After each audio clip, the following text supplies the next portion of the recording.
If you look at them, Alice, it looks like a bunch of pieces of yarn or like strings stuck together. These are glass threads. Glass thread. That's really like cool. Weird, like a piece of string, but it's made out of glass.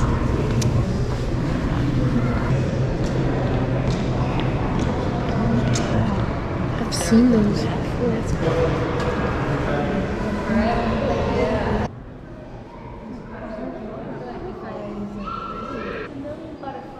Yeah.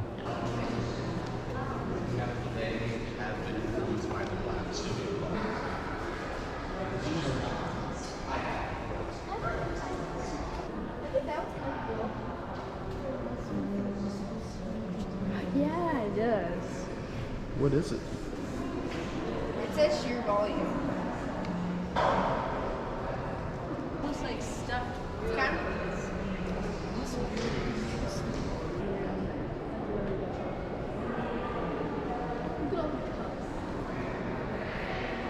Oh yeah, it is. They're trees. This looks like a bullet.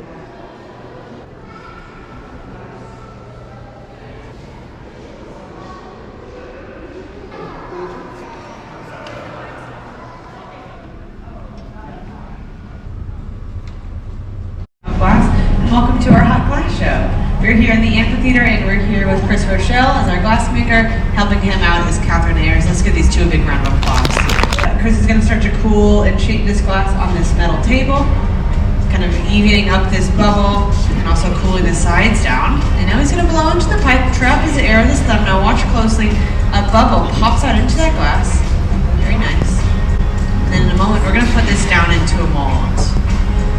So our glass runs like honey at 2,100 degrees Fahrenheit. So we're constantly turning the iron to keep this glass on the iron or else it just falls onto the floor.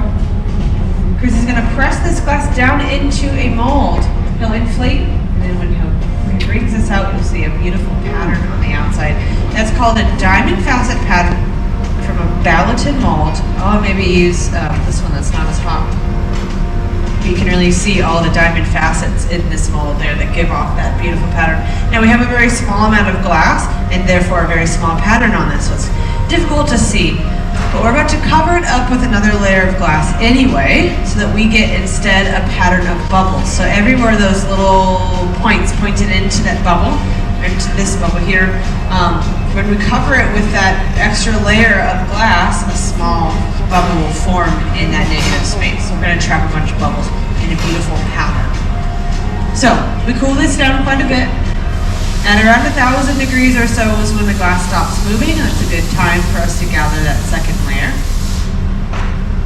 So we allow this glass to cool down. Chris knows when the temperature arrives. As glass makers, we see the glass temperature based on the movement of the glass or the glow of the glass. When the glass glow dissipates quite a bit like that, we know it's time to gather. We can also hear that it's rigid. We can see that it's not moving anymore.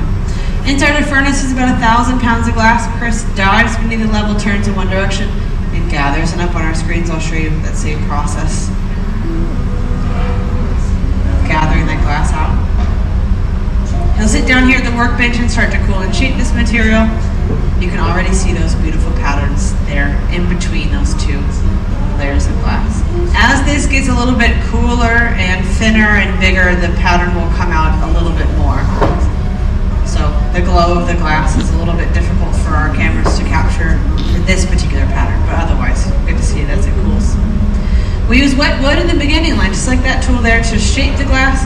As that glass makes contact with the moisture that the wood is keeping, it turns into steam, and that steam allows for us to glide in the tool. We really need symmetry. We really need an even bubble in order to make this piece as even and symmetrical as possible. So we want to make sure that we can even everything out first.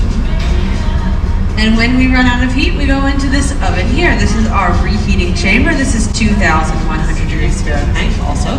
So we go back into that oven to add more heat to the glass. Every time we shape the glass, we're cooling it. Even being outside here at 75 degrees or so, we're cooling the glass. We go back into the oven to reheat it so it's softer to us, so that we can start to shape it a bit more. So here we go. go, lots of shaping involved. We're making a picture. So Chris drew a little picture of what we're making there. A picture of a picture. And we're gonna start to work on that. So we need length, we need height for this picture. So a lot of times you'll see Chris holding the glass down just like that. He'll inflate into the pipe to expand this glass, make it bigger, use more volume for it, and then he'll shape the bottom so that the bottom doesn't get too thin. The tip of the bubble ends up becoming the bottom of the vessel. So we'll work on that section first. You can already start to see that bubble pattern inside this beautiful camera view of our reheating chamber and, of course, live. So here we're using lots of control, demonstrating also the fluidity of this material, holding it down towards the ground. If he just sits there and holds it, that glass will fall off onto the floor. But you see the angle is very important. Sometimes it's not all the way. Sometimes it's about 45 degrees, and sometimes more. Now Chris has been blowing glass for about 25 years or so. So he really makes this process look easy. He's a very talented glass maker. And that is a great way to show that off as well. It's the ability to let this glass stretch without it falling on the floor or not stretching. Sometimes you could get the glass not hot enough and it doesn't do anything. So really good to demonstrating that. Near the pipe, he created a constriction line. That constriction line is going to help us break that bubble off the blow pipe. So we need to kind of create a score line in that glass so that it will break off the pipe easily in that area. And then we'll start to focus more on the bottom half of the piece as well. Chris has connected a hose to the mouthpiece. That hose will allow us to use our air compression operating system to inflate the glass and a foot pedal to do that. So the foot pedal is what he'll step on. You can see it's already inflating quite a bit, really getting lots of volume with this piece, stretching that glass out quite a bit. This allows him to be over the glass, cooling the glass as he inflates it. Just a little extra volume. He flattens the bottom, so already the bottom is finished. And the next step involves the transfer process. So Catherine here is here to help Chris out. She's going to gather a little bit of glass on the end of this iron, cool it and shape it, and bring it over to Chris. Chris will stick it onto the bottom, and then we'll get the glass to break off of the blowpipe. So this is called the punty transfer. We're transferring this piece onto the punty, and that's what Catherine has, the punty. So she's going to cool it down. The colder that connection is between the punty and the piece itself, the weaker that punty connection will be. So we actually want that to be a smaller connection and a weaker one, so a colder connection. So she's cooling it on the table. She'll bring it over to Chris and he'll stick it onto the middle of the bottom of the piece. Now to get this glass to break, we're actually going to break it off of the pipe. So if our glass gets too cold, below about 900 degrees Fahrenheit, stress forms in the material and that can come out in the form of cracks. We're going to do that on purpose. We're going to stress that small constriction line out by adding something cold to it and then tapping on the pipe. First add a little extra heat so we can thermally shock a little bit better here, and a couple drops of water and a light tap on the pipe breaks it free. Beautifully done. Now we're working with clear glass today, so we have lots of clear glass on our furnace for us to work with. It's kind of a blank slate, so we can really add any sort of color pattern or bits and design that we want onto the piece. Really fast here. Chris is going to cut this glass with a pair of shears, about into the vessel, and then back out where he finishes the cut. And that's how we create a spout, by cutting into the glass and back out. That's one way, one version. In order to add color into our material, we first need to buy our glass color from a manufacturer that makes it. So this is some of that glass color. It's called frit, little granules. This stuff sticks onto the surface of a fresh gather. So if Catherine wanted this to be a red bit, she would roll this stuff on, this would melt in, and then it would be red. She brings this little bit over. Chris is going to stick it onto the neck of the vessel and then draw it around, pulls that thin so she's released, and there's our decorative neck wrap. So really using the fluidity of that material for that moment there. So if you were to cross-section any of these pieces here that have color on them, you would see a very, very thin layer of color and a lot more clear glass. So we really don't need whole lot of color in each one of our pieces. And mostly what you're looking at is clear glass and a very thin layer of color. So we usually use color, or usually use clear glass. Now if we have an order for, say, maybe 200 or so blue ornaments, which we have this year, our ornament of the year is cobalt blue. We have a small furnace over there that's filled with just cobalt blue that we can use. So we have something, you know, if we need to work on something that needs lots of color, and a lot of them, we will put a lot of color in a furnace to use. All right, so Chris is going to start to really focus on shaping up that spout, and then Catherine here is going to start to work on the handle. Or a lip wrap, we'll see. So she's going to use this table to cool and shape this glass. This is a marver, that's what we call it. It's called a marver. The word marver is a French derivative of the word marble. So these actually traditionally were made out of marble or stone. These days, steel is a little bit easier to get a hold of. It's cheaper and it honestly works better. So we use this to cool that glass and to shape it. So she starts this process for Chris. She'll bring it over and Chris will stick it on to the side of the piece. Chris can start to really shape up that spout. So we go for a lot of symmetry here, but working with the picture, a little bit of asymmetry too. We stop turning to focus on that. Okay, so we have this kind of noodle of glass.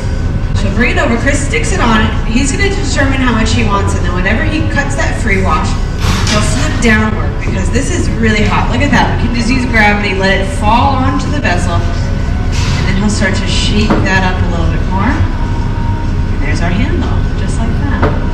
Really, once again, using the heat of the glass. It's important as a glass maker, or else it doesn't move. All right, so the piece is finished. We now have our handled pitcher. This now needs to go away into our annealing oven. So this is our oven right here. This is where we're gonna keep all the pieces that we make down into this oven. It's 960 degrees right now, so we can't even touch the surface of this, it's too hot. But all the glass sits in there, and then at the end of the day, we'll turn it down onto its annealing cycle once we're done using it, filling it. Turn it down onto its cycle, and then we'll be able to see this after about 12 hours or so. So not too long to anneal this type of work. The thicker the glass is, the longer it needs to anneal. So this is good at 12 hours. So we need to come back to work tomorrow and see how it turned out. To get this punty to be removed, we once again need to thermally shock it. Good thing it's already a very delicate connection, so it should pop off quite easily, but with aid, a couple drops of water. Catherine's got a long stick there. Those long forks keep her from putting her hands in the oven, and a light tap breaks it free. There's our beautiful bubble pitcher. So cool.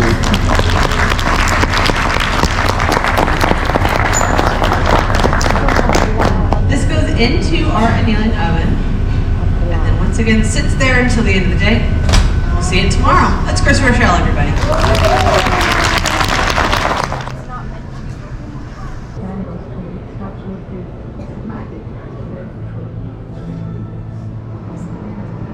Okay, the top of it says 2012 degrees Fahrenheit.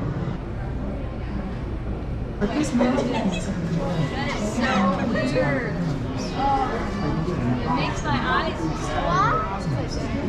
That looks so interesting.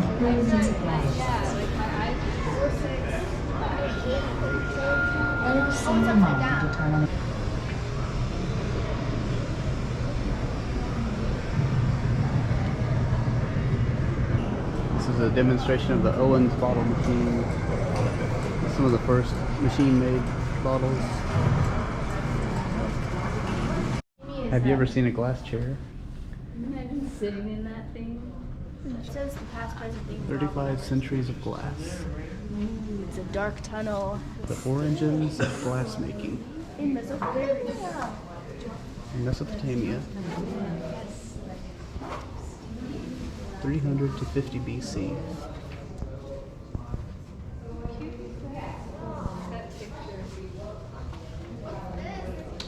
Ancient Egyptian furnace. It's just like a brick oven. It says Egyptian glass.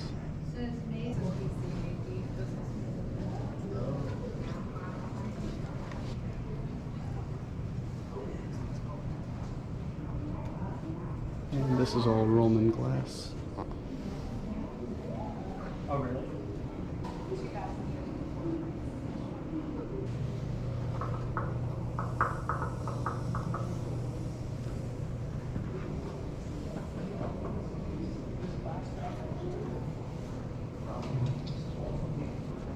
This is Islamic glass.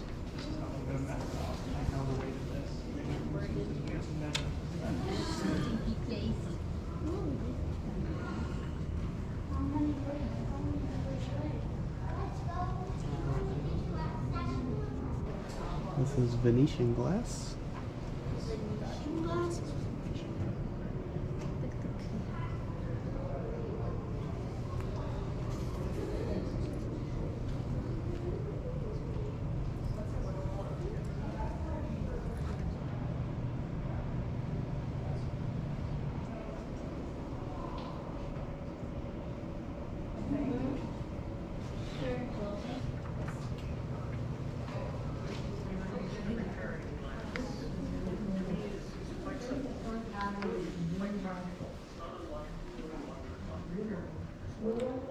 flasks from 1815 to 1850.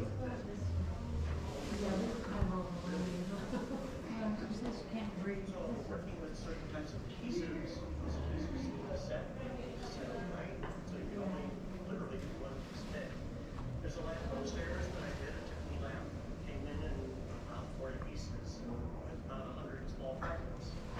We'll spend about 5 minutes a day working on that piece over a period of about 3 months. So a total amount of working time, 12 hours. Tons. Just look at his eyes, how big they are. It's kind of amazing to think that a small glass vessel will come back together with fragments. But it's awesome. Hey,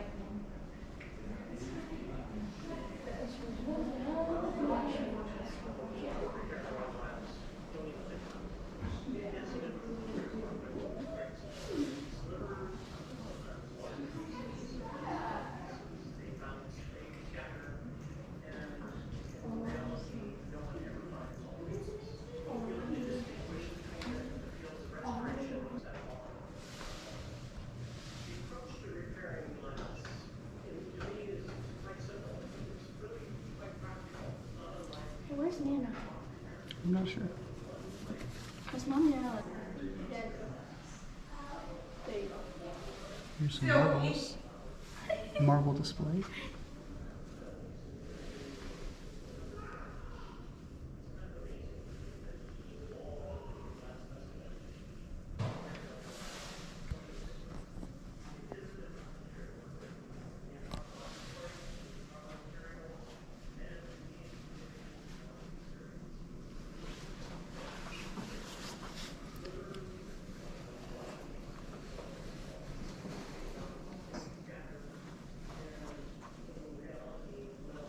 Are these those onion bottles? Yep, these are onions, shaft and globe. There's mallets. That's a really small onion. They're cute. That's a horsehoof style onion. A lot of these have seals. Trying to avoid the glare, but there's not much I can do about that.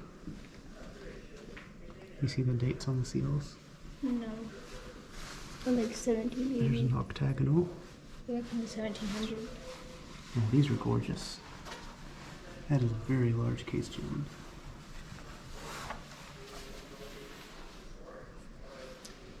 These are also balls from the 1700s. Enamelware. There's just so much to see. Look at all this enamel and the glass.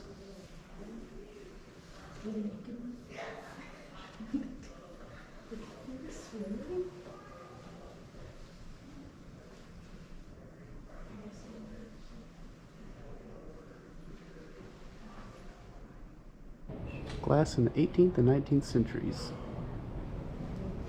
Let's have a look around. That's impressive.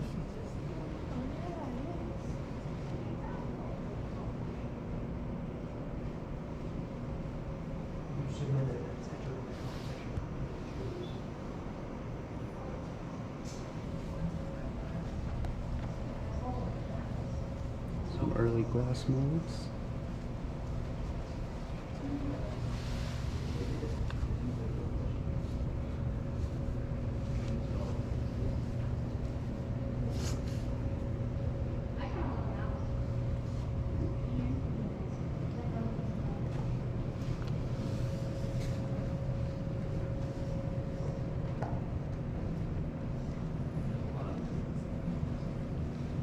That scroll flask in the back.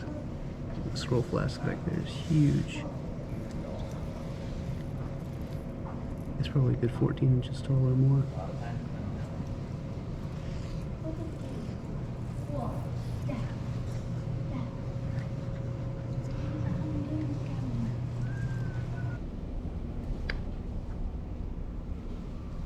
It's really big. This is Crystal City. Look at this punch bowl. Come stand next to it, Esther. That is huge. It's beautiful.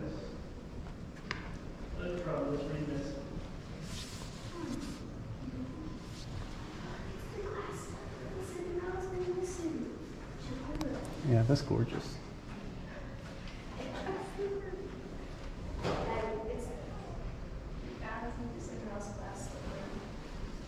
What's that? That's Cinderella's glass Oh, slipper. there it is. Been looking for that. Cinderella's glass slipper.